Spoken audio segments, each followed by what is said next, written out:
Lo que amamos también es aquí en este programa, es toda la información que tiene que ver con el cuidado del clima, del medio ambiente. Ustedes saben, es uno de nuestros temas favoritos, preferidos y que nos parecen de mayor urgencia. Por eso es que todo el tiempo estamos trayendo semana a semana distintos protagonistas de estos temas para que conversen con nosotros y que nos ayuden a entender lo que sucede. En este contexto, lo hablábamos recién en las noticias, está desarrollándose nada más y nada menos que la COP26 de la que hablábamos recién. Y esto se da después de la cumbre del G20 en la que el presidente Alberto Fernández tuvo este pedido, ¿no?, del que hablábamos y que nos parece importantísimo.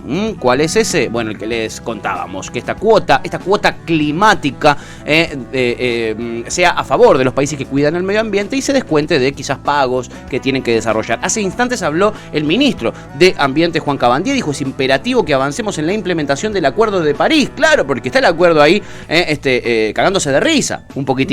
Básicamente. Son muchos los temas que tenemos para hablar. ¿Con quién? Con él, que es el viceministro de Ambiente de la Nación. Es una de las voces más formadas en todo lo referido a ecología, cambio climático y desarrollo. Acaba de ser premiado con un documental tremendo que sacaron. Es Sergio Federovisky quien está con nosotros. Sergio, muchísimas gracias por atendernos. Pato y Tuti te saludamos. ¿Cómo estás? ¿Qué tal? ¿Cómo están? Muchísimas gracias por llamarme. Un placer, Sergio. Gracias a vos por atendernos.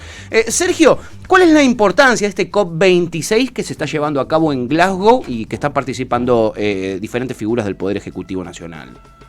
Por supuesto, siempre es importante un ámbito donde se discute y donde se pretende llegar a algún acuerdo para avanzar en algo en lo que se ha avanzado muy poco hasta ahora. Pero tampoco tenemos que darle una trascendencia mayor que la que tiene, simplemente pensando en lo que fue el pasado reciente. Ustedes decían recién que esta es la COP26, quiere decir que hubo 25 anteriores, claro, muchas de ellas conocidas como la de Kioto, la de París, hubo 2 en Buenos Aires, y sin embargo estamos como cuando venimos de España. Esto es, no se ha llegado nunca a ningún acuerdo vinculante, no se ha avanzado seriamente en los compromisos que principalmente los países desarrollados tienen que adoptar en la reducción de la emisión de gases de efecto invernadero.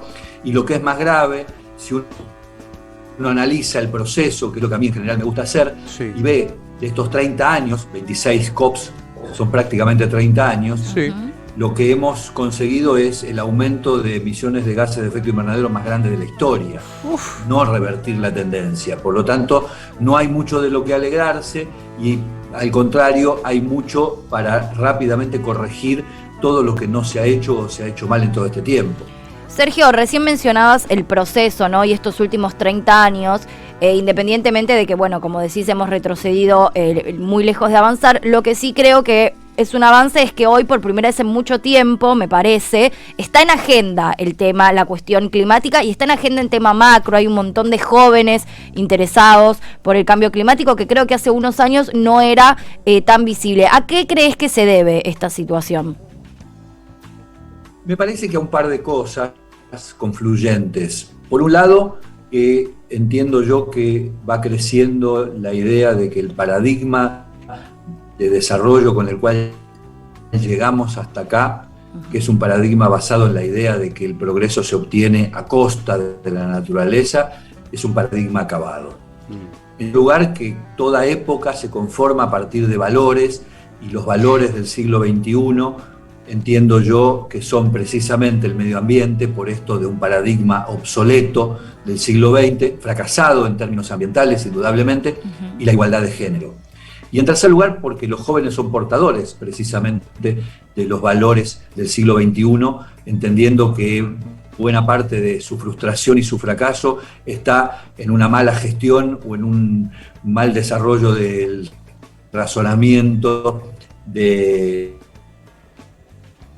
lo que nosotros ya hemos hecho en los últimos 30, 40 o 50 años.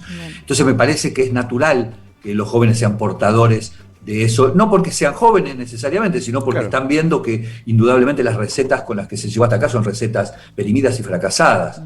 Y creo que ese es el valor principal. Ahora, esto de instalar en agenda un tema es condición necesaria, pero no es condición suficiente.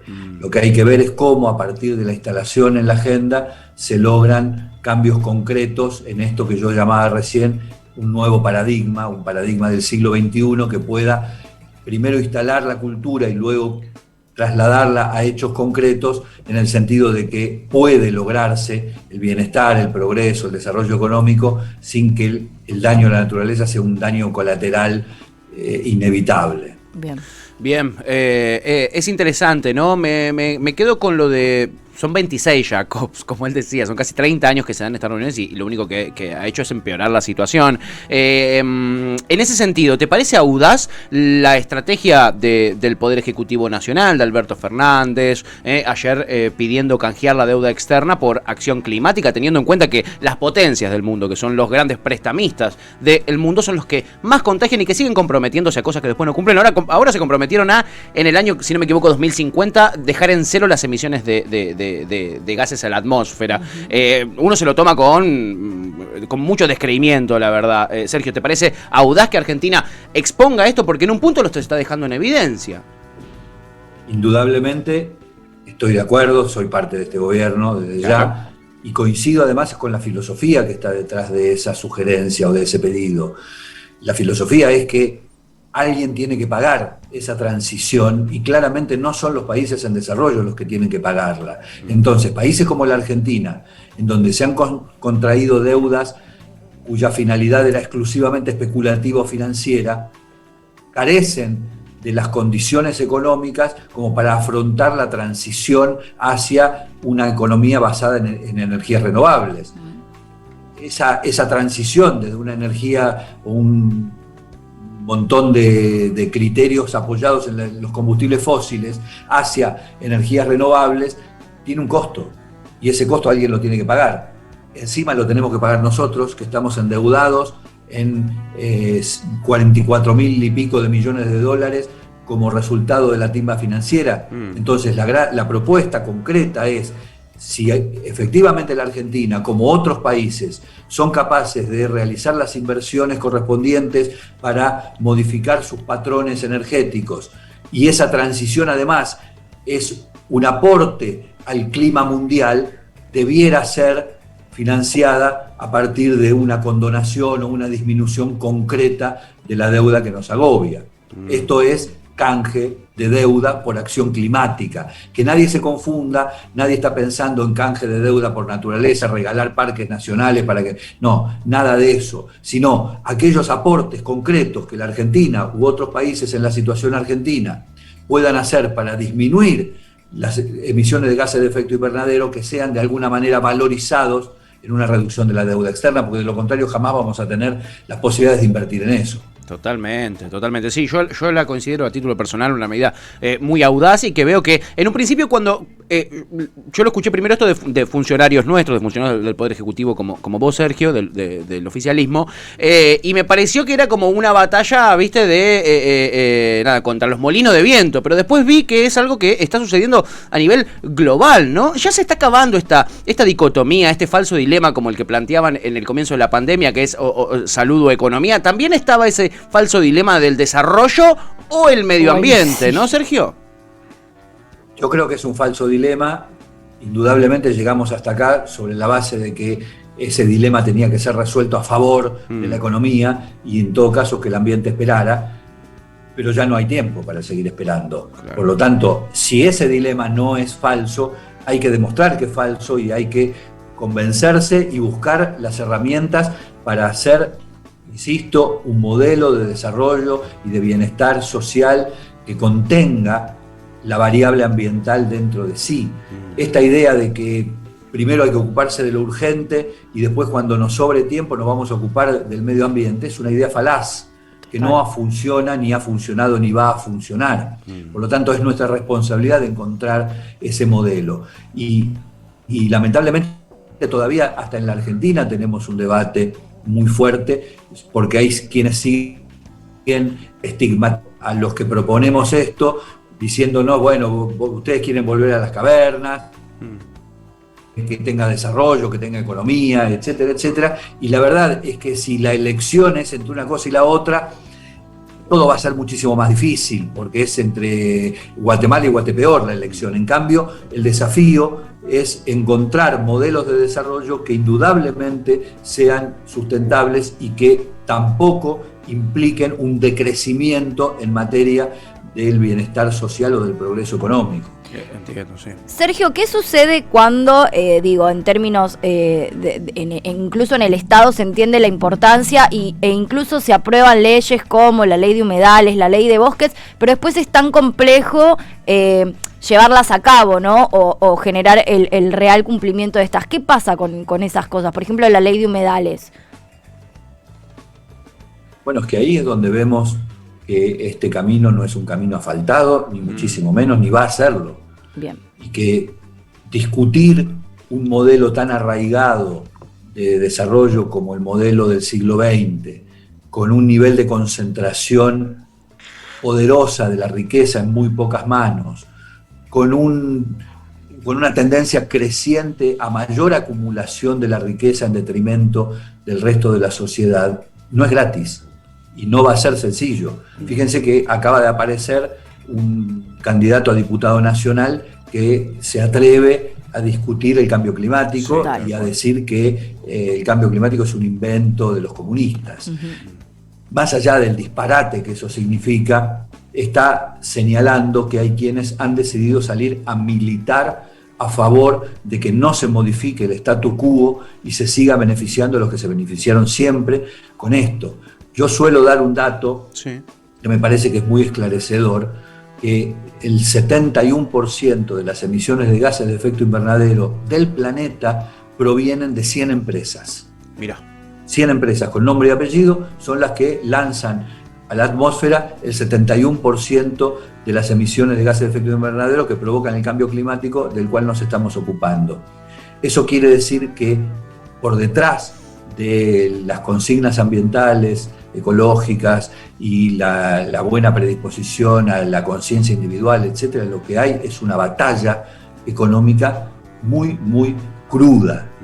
Y en esa batalla tenemos que dar la pelea. Por lo tanto, vuelvo a tu pregunta, la ley de humedales, la discusión en contra del lobby petrolero, la discusión por la transición desde el agronegocio a una agroecología más próxima y a los habitantes y menos contaminante, todo eso se da en el marco de esta batalla. Sí, sí. Y evidentemente es una batalla que está en momentos muy importantes porque, bueno, como recién él mencionaba, lo teníamos a Javier Milei y otros candidatos de ese tipo de espacios también manifestándose con este tipo de barbaridad. Yo les recomiendo que lean la nota que se llama La falacia del terraplanismo ecológico que escribió Sergio para Infobae este mes que acaba de terminar. Se los recomiendo, vayan y búsquenla, se llama La falacia del terraplanismo ecológico. Ahí está muy bueno cómo trata todo este tema, ¿no? Pero por un lado está ese terraplanismo ecológico y después está el otro, Sergio, que está más solapado, que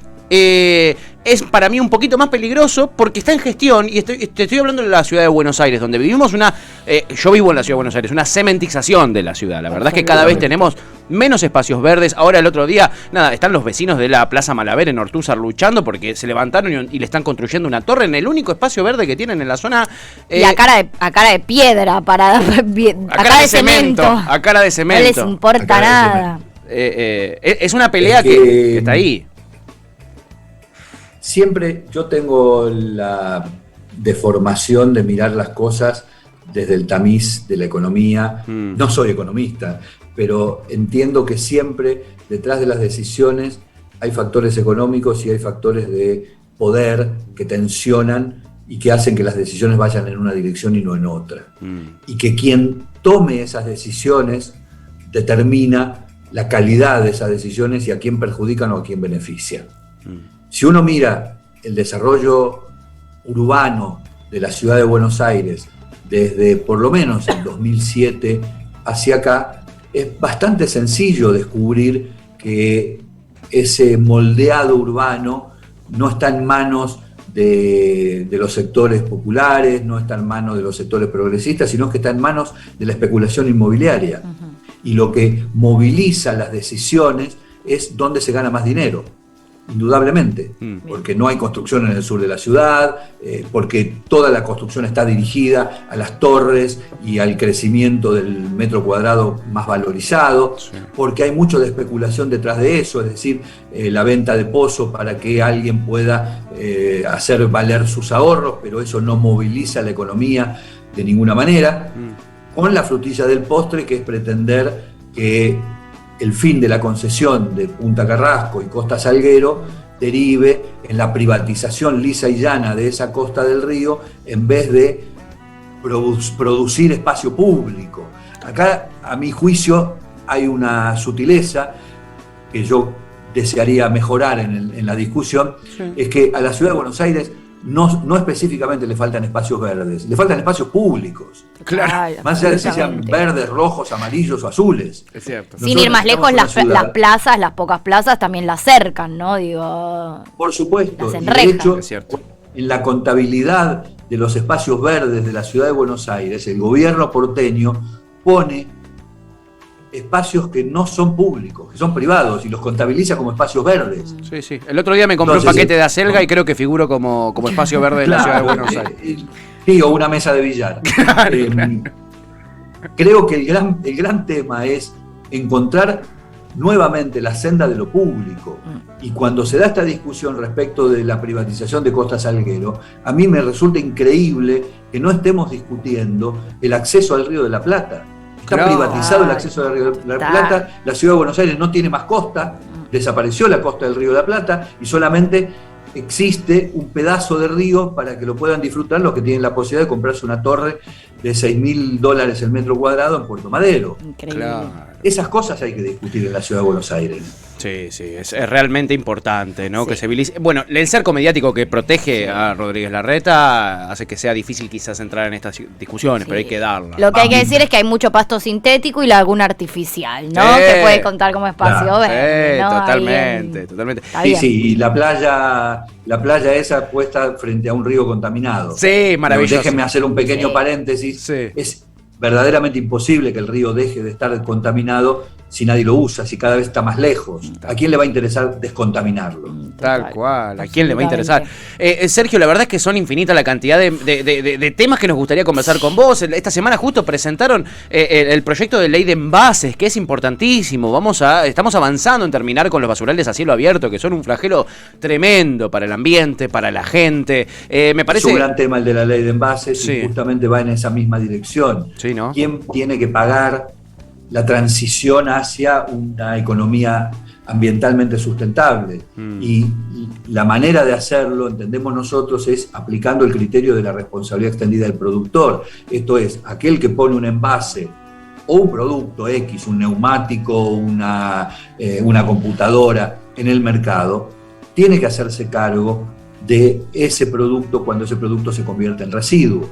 Y eso es la responsabilidad extendida del productor. Existe en todos los lugares del mundo prácticamente, incluso en países como los nuestros, Chile, Uruguay, Perú, y sin embargo en la Argentina todavía estamos discutiendo que de eso se tiene que hacer cargo, no sé, los cartoneros o quien sea, y la verdad es que ahí se explica que tengamos la ingente cantidad de plástico en nuestra basura y la paradoja de que existiendo esos basurales a cielo abierto llenos de plástico, la Argentina importa basura proveniente de otros países, plástico principalmente, para ser utilizado como insumo en la industria del reciclaje. Ese disparate tenemos que modificarlo y ese es uno de los fundamentos de la ley de envases que presentamos la semana pasada. Sí, que es importantísima.